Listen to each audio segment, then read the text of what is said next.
भारत माता की, भारत माता की। लहुरी काशी के पावन धरती पर आप सब गाजीपुर के लोगन के हमार प्रणाम बा। मैं माता कामाख्या और महाहर धाम को प्रणाम करता हूं। बनारस वालों के लिए तो गाजीपुर आना ऐसा ही है जैसे बगल के मोहल्ले में आ गए। बनारस वाले अगर गाजीपुर आए जालन और केहू फोन करे तो कहलन, अरे यहीं गरे में है बतवा। इसलिए मैं भी गाजीपुर प्रचार करने नहीं आया हूं, अपनी माताओं बहनों का और आप सबका आशीर्वाद लेने आया हूं। और ये जनसमूह, ये जोश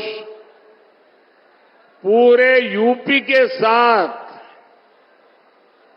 और गाजीपुर जरा ताकत से कह रहा है, फिर एक बार साथियों, हमारे गाजीपुर का सामर्थ्य क्या है, ये इतिहासकारों से ज्यादा देश की सीमाओं को पता है।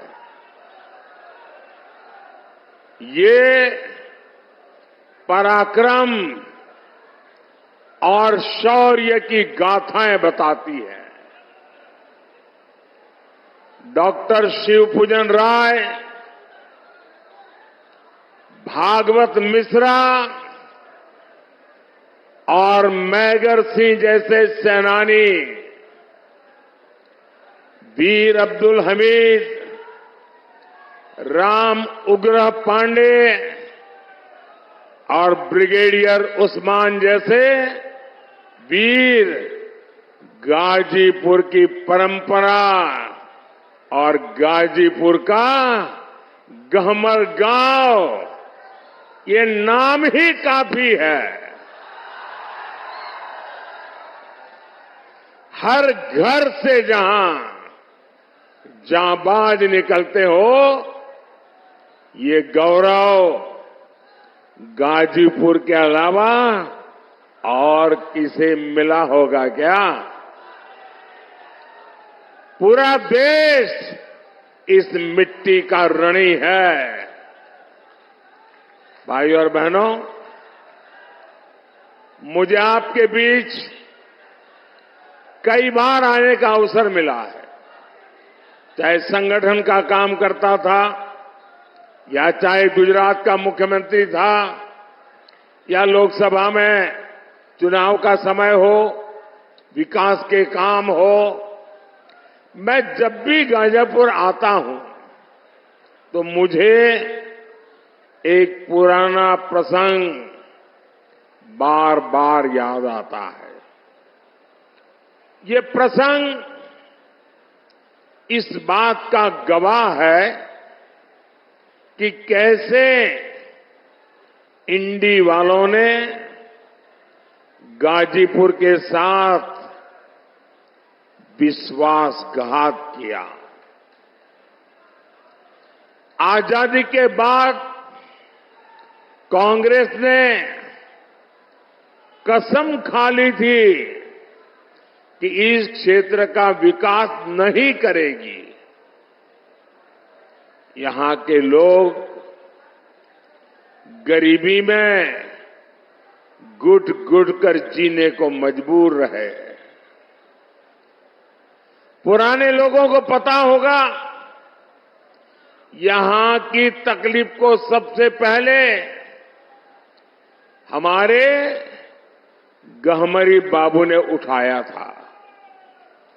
उन्होंने पार्लियामेंट में नेहरू जी को यहां की स्थिति बताई और आंख में आंसू के साथ बाबूजी ने कहा कि कैसे यहां के लोग जानवरों के गोबर से गेहूं बीन करके खाते थे, लेकिन कांग्रेस पार्टी ने क्या किया,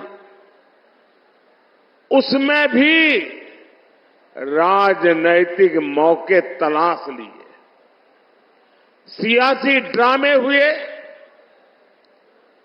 लोगों की आंख में धूल झोंकने के लिए पटेल आयोग बना, रिपोर्ट आई, फिर फाइल धूल फांकने के लिए छोड़ दी गई।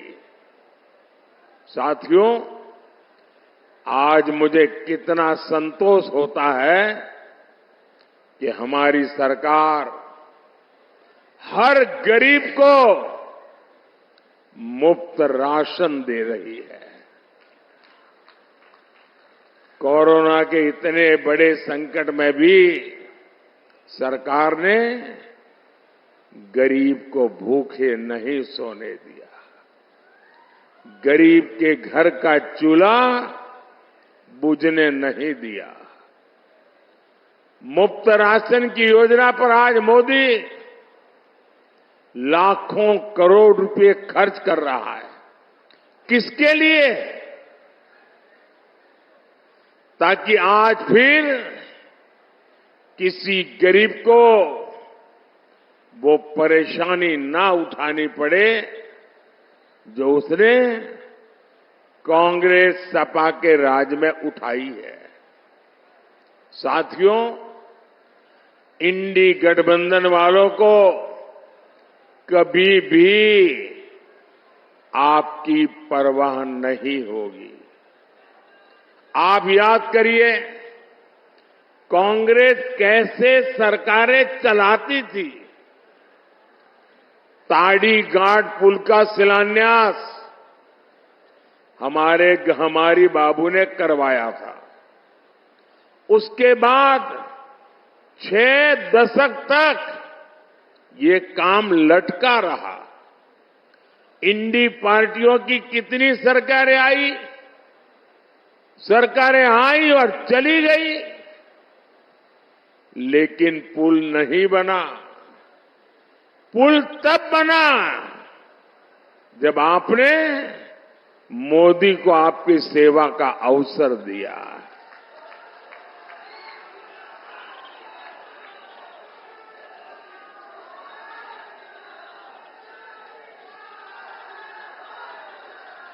और ये मेरा सौभाग्य था कि बाबूजी का जो सपना था वो मैंने यहां आकर के इसका उद्घाटन करने का सौभाग्य मुझे मिला। साथियों, काम लटकाने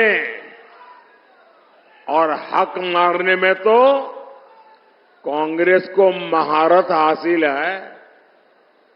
इन्होंने हमारे सेना के वीर जवानों को 1 रैंक 1 पेंशन तक नहीं मिलने दी थी। 1 रैंक 1 पेंशन तब लागू हुई जब मोदी आया और कांग्रेस ने हमारे सेना के जवानों के साथ उनकी तपस्या का कैसे मखौल उड़ाया था, उनकी आंखों में कैसे धूल झोंकी थी, उनको मूर्ख बनाने का भरपूर प्रयास किया था।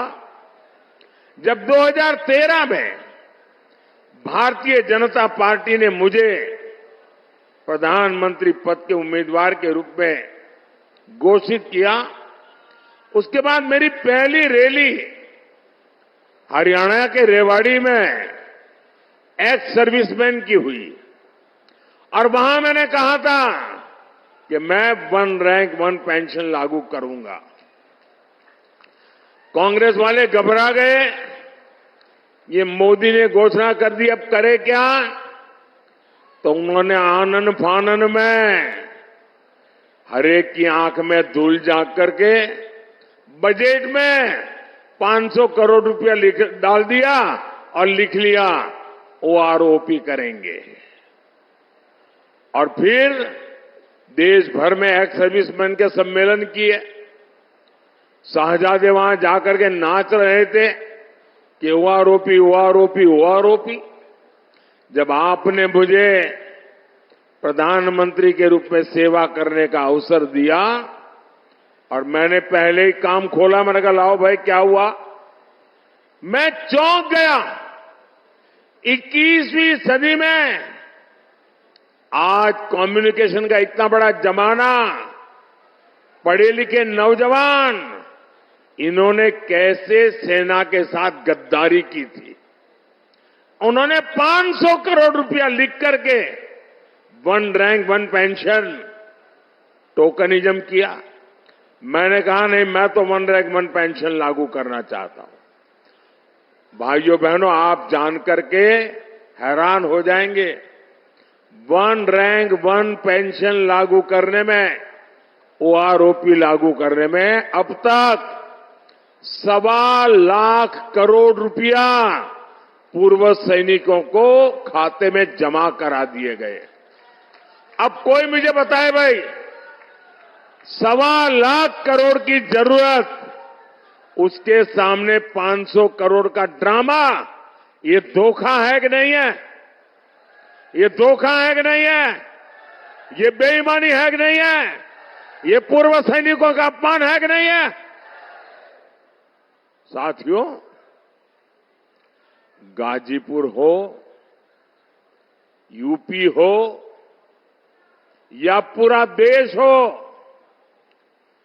परिवारवादी पार्टियों के नेता अपने परिवार के लिए महल पे महल बनाते चले गए, लेकिन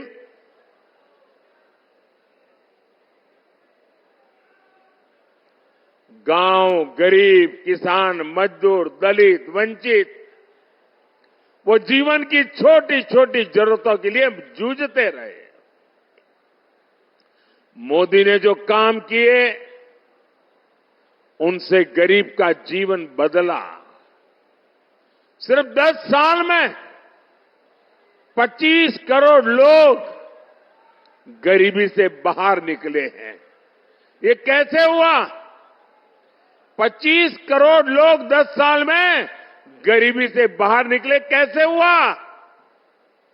मैं आपसे पूछना चाहता हूं, कैसे हुआ?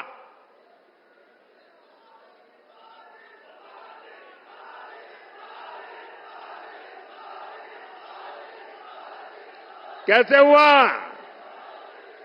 कैसे हुआ?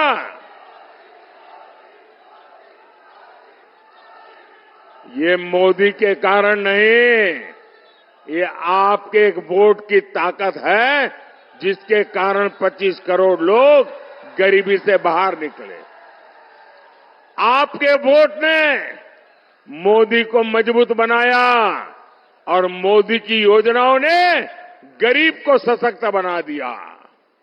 और इसलिए इस पुण्य के हकदार अगर कोई है, तो आपका एक एक वोट उसका हकदार है। हमने 4 करोड़ परिवारों को पीएम आवास दिए। हमने 50 करोड़ से ज्यादा गरीबों को बैंक में खाते दिलवाए। हमने हर गांव तक बिजली पहुंचाई। हम हर घर जल पहुंचा रहे हैं। आज किसी गरीब को इलाज के लिए अपनी जमीन नहीं बेचनी पड़ती। उसके पास मुफ्त इलाज के लिए आयुष्मान कार्ड है। और हम तो जानते हैं मैं तो गरीबी से निकला हूं, मैं गरीबी को जिया हूं, गरीबों के बीच में पला बड़ा हूं और इसलिए मैं अपने जीवन को आंखों के सामने जो चीजें देखी थी, आज भी अगर कोई गरीब मां बीमार हो जाती है तो परिवार में किसी को भी पता नहीं चलने देती कि उसे दर्द हो रहा है, पीड़ा हो रही है। वो मां दिन भर काम करती रहती है, पीड़ा सहती रहती है, परिवार में बच्चों को पता नहीं चलने देती कि मुझे इतनी बड़ी पीड़ा होती है, क्योंकि मां के मन में एक भाव रहता है कि अगर परिवार में पता चलेगा बच्चों को कि मैं बीमार हूं तो बच्चे मुझे अस्पताल ले जाएंगे, अस्पताल में भारी भरकम खर्चा हो जाएगा, बच्चों के माथे पर कर्ज आ जाएगा, तो मां सोचती है कि मुझे बच्चों को कर्ज में नहीं डूबने देना, मैं पीड़ा सहन करती रहूंगी और जब ईश्वर बुला लेगा तब चली जाऊंगी। ये मेरे देश की कोटि कोटि माताएं बीमारी सहती रही, लेकिन अगर मेरी माताओं को बीमारी सहनी है तो इस बेटे का दिल्ली में बैठने का क्या मतलब?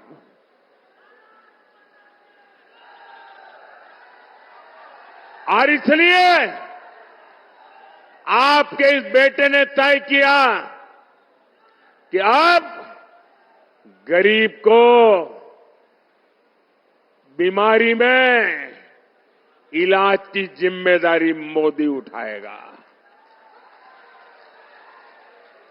आज आयुष्मान योजना करोड़ों परिवारों को मुसीबत में अनेक प्रकार की सुविधाएं देता है। और भाइयों बहनों, मैंने एक और गारंटी लेकर के आया हूं। अब मैंने तय किया है कि आपके परिवार में जो 70 साल से ऊपर की आयु के बुजुर्ग हैं, और आजकल हर परिवार में पिता, माता, दादा, दादी, नाना, नानी, काका, काकी ऐसे बुजुर्ग होते ही होते हैं, और 70 साल के बाद एक आध बीमारी तो आ ही जाती है, दवाई का खर्चा भी हो जाता है। और जो बेटा बेटी कमाते हैं उनके सामने एक तरफ खुद के बच्चों को आगे बढ़ाने का काम रहता है, रोजमर्रा की जिंदगी चलानी होती है, और ऊपर से अपने परिवार के बुजुर्गों को संभालना होता है। लेकिन बीमारी आ जाए तो पूरा ध्यान बीमारी में लग जाता है, और जो कमाने वाले बेटे बेटी हैं उन पर बहुत बोझ पड़ जाता है। तो मोदी ने गारंटी दी है, अब किसी कमाने वाले बेटे बेटी पर ये बोझ मैं नहीं पड़ने दूंगा। आपके परिवार के 70 साल से ऊपर के लोगों का बीमारी में इलाज, इसकी जिम्मेवारी अब मोदी उठाएगा।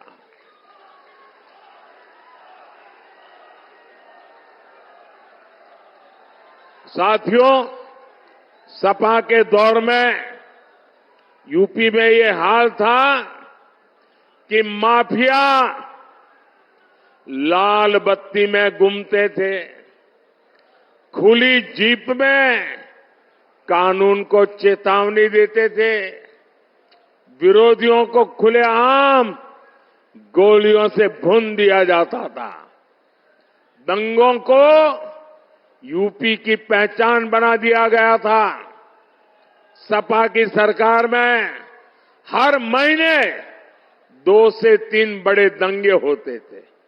इसका नुकसान गरीबों को होता था, दुकानदारों को, कारोबारियों को, हर एक को होता था। अब योगी जी की सरकार में दंगे भी बंद है और दंगाई भी बंद है।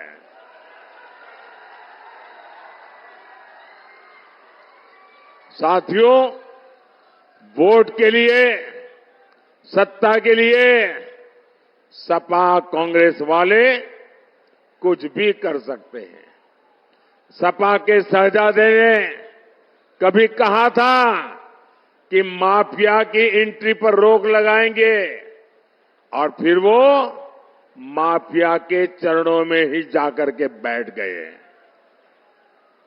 सपा ने माफियाओं को पाला पोसा, उन्हें टिकट दिया।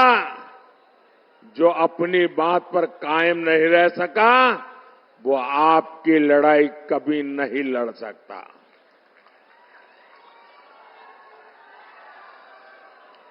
साथियों, इंडी गठबंधन में जितनी पार्टियां हैं, ये इंडी गठबंधन वाली जितनी पार्टियां हैं ना, उन सब में कुछ अवगुण कॉमन है, उनकी पहचान है।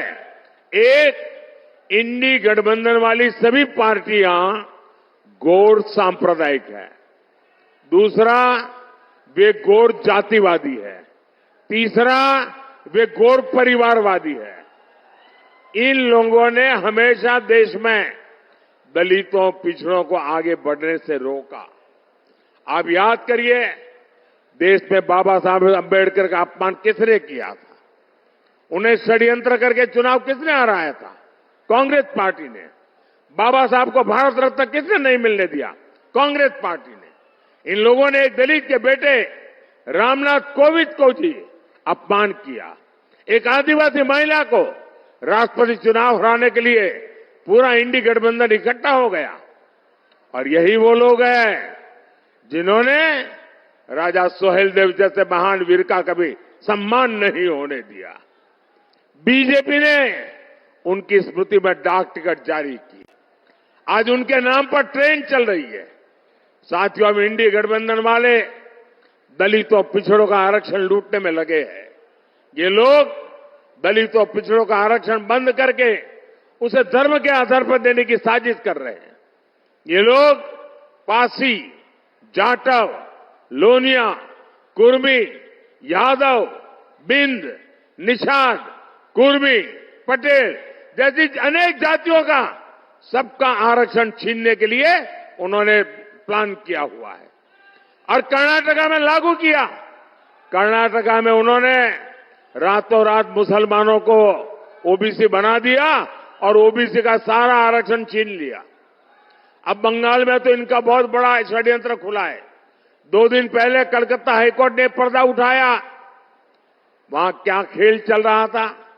बंगाल में लगभग सारा ओबीसी आरक्षण मुसलमानों और घुसपैठियों को दिया जा रहा था।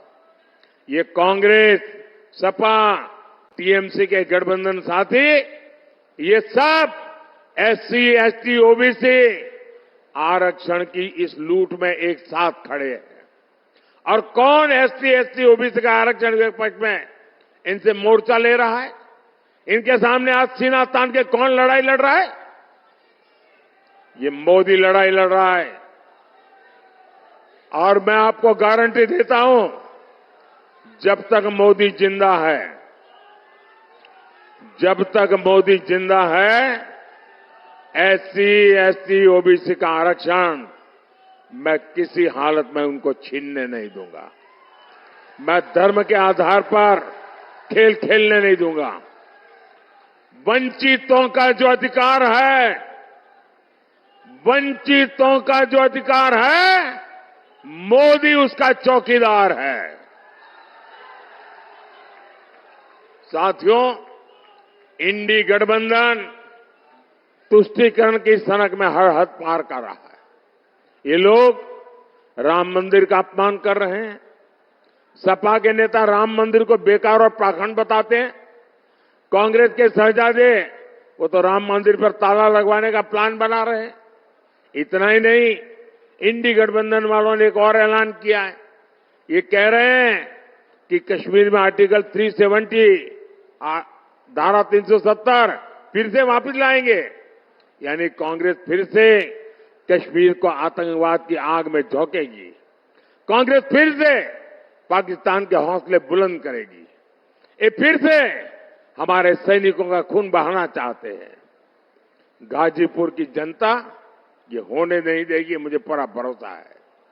गाजीपुर लोगों को तो गर्व है कि आज जिस चीज का जम्मू कश्मीर की दुनिया में चर्चा हो रही है, वहां के चुनावों की चर्चा हो रही है, बढ़ चढ़ करके आज जम्मू कश्मीर का जो मतदान हो रहा है उसका गौरवगान हो रहा है, तो गाजीपुर के हर व्यक्ति को गर्व होता है कि गाजीपुर का बेटा आज जम्मू कश्मीर की कमान संभाल रहा है।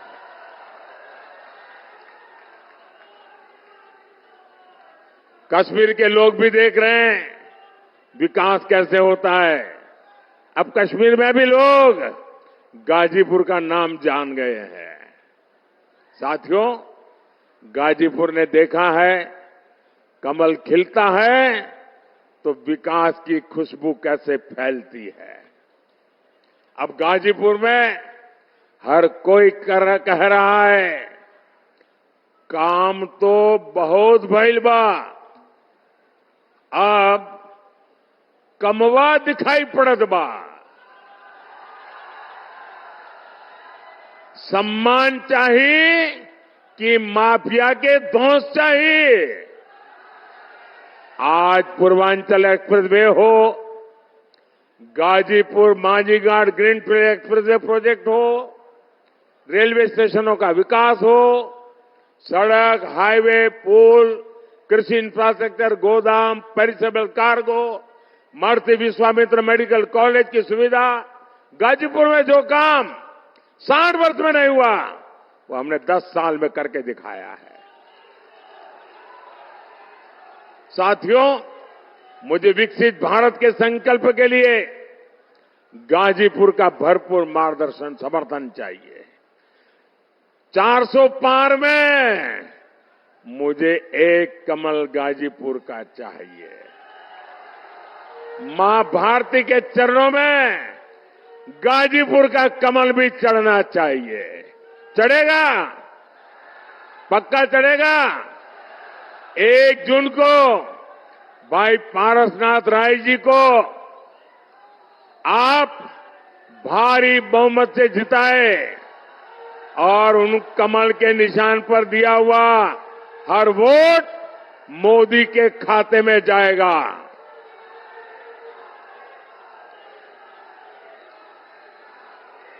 ज्यादा से ज्यादा मतदान कराएंगे, हर पोलिंग बूथ जिताएंगे।